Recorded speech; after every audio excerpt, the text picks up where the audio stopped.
Hey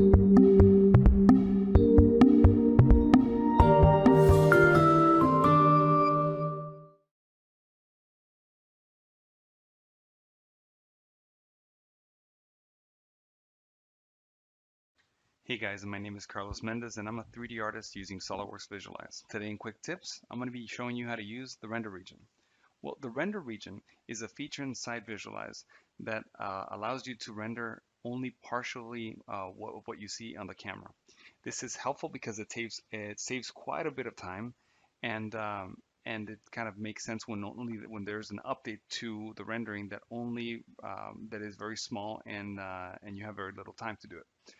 So I will show you how to do that with these two pillows. Say an art director likes the way you compose this image, but wants you to change those pillows to this particular material. So I'll show you how to do that right here by dragging these in. All right, we're gonna copy them on both. All right, beautiful. That's exactly what he wanted. So instead of having to re-render these, all you would have to go is into cameras. You click on cameras and go into advanced, and then there's the tab enable render region. This kind of shows you this mask.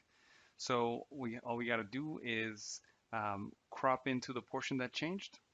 Give it a few pixels on both X and Y, because there's always light that bounces and changes the color of the surroundings. But just give it a little bit. So that's about right. I'm going to lock the region,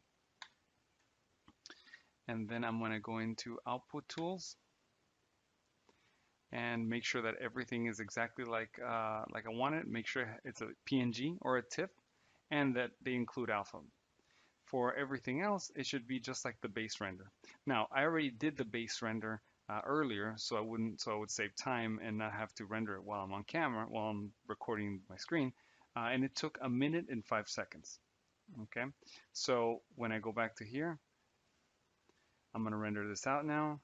All right, 1,000 passes, that's great. I already rendered this, so I wouldn't have to do it on camera as well. So I'm going to say close, and you would render that, and then we could switch to Photoshop again. And I'm just going to drop the render region, and it perfectly fits. And that's the great thing about this tool. This portion that was rendered right now, let me isolate it so you can see it's only this part, just like we selected on Visualize. Took 15 seconds. So that's like 1/5 of how long it took to render everything else. So you can extrapolate how much time you could save if what you're rendering is a part or a mesh that has, like 1,000 parts with 1,000 materials. You could really save hours to potentially days.